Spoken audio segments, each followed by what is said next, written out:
about. We'll talk about Davos. We'll talk about all the things that you can do to protect yourself and make sure that you're prepared for the coming price movement in XRP. Before we get into it, I'll touch on what Larry Fink said at Davos.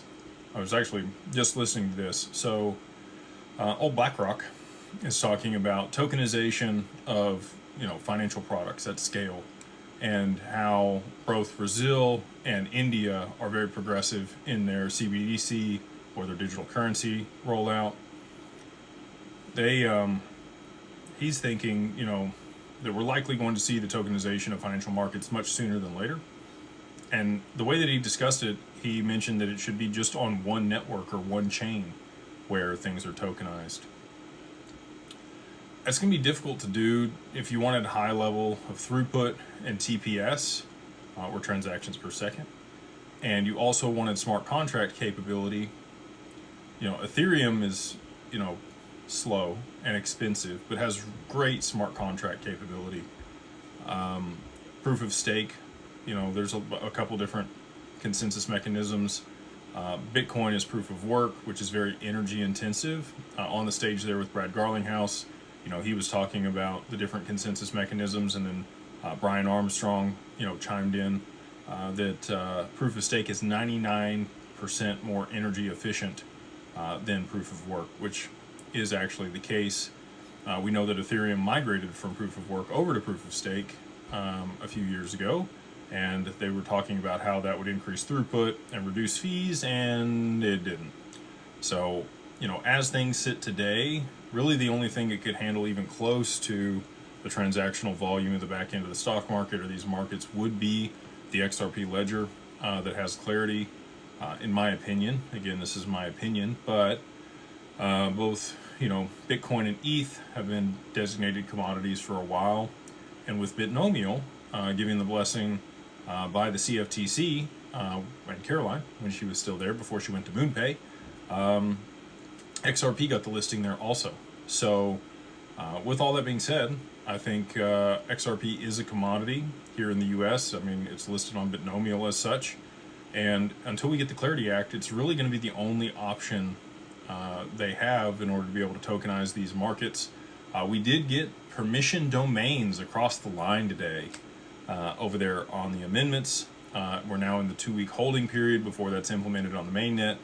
Still have permission dexes, batch, and some other amendments hanging out there waiting to get passed. But permission domains was a big deal for institutional adoption of the mainnet on the XRPL. There are private instances, side chains, and Corda and other people that have private permissioned ecosystems that can settle using XRP on the back end.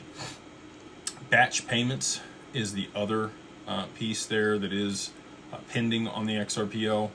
I think that will help the throughput and it to scale as far as payments go, but I really do think it's probably going to take Bob Way coming in with his subnet that he has patented for the XRPL for it to actually reach the high levels of TPS that are going to be required for MasterCard and Visa and some of these other back-end settlement systems between institutions.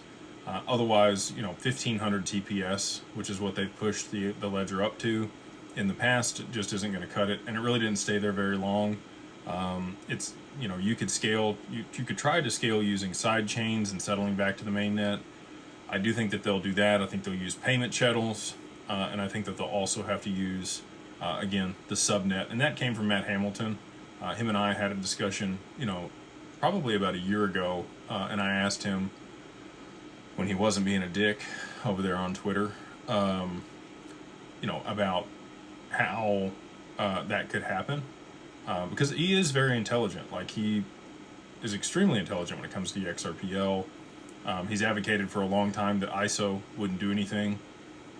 ISO came and went, didn't do anything, but that's because it's the companies that have developed messaging systems that work with these blockchain and distributed ledger technologies and protocols, not themselves, that are ISO compliant.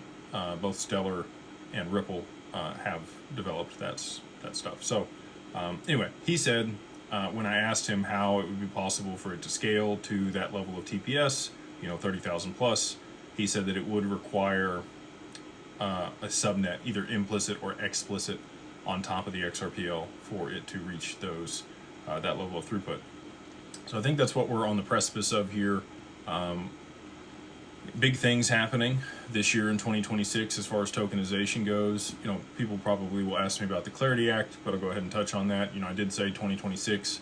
I did think it would get passed. It's not looking likely that it's going to get passed here in January. The days are dwindling down until they're going to be focused on the funding bill for the government. And they really have, really this week, if they don't get a markup to, be voted, and a lot of the people that are DeFi focused want it written, including Coinbase. It could, this could derail the whole thing. We may not get clarity here in 2026, which would be very upsetting and I think set the industry back immensely. But it would also, open the door for XRP. Like I've said, it really kind of has a moat until clarity is passed. So I do think it could be adopted before then, and I think that that's highly likely. You could tokenize stocks on the XRPL very easily with the multi-purpose token, which, there's a fix being pushed for that right now. That allows for different rights for a same token that has value, that's fungible with other tokens. So let's say you had preferred shares or common shares, you could have different voting rights or ROFR provisions or co-sellers rights or other things for private equity on the XRPL. And then also, all shares on the stock market are common shares, but you could, have those rights alongside that multi-purpose token. So the XRPL is extremely well positioned to take full advantage of the tokenization of global markets. And without the Clarity Act passed here in the US, I do think it is the predominant leader in that area, and likely the one that will be adopted when there is a catalyst, which I still think is going to be oil spiking. So without further ado, we got a lot of people over here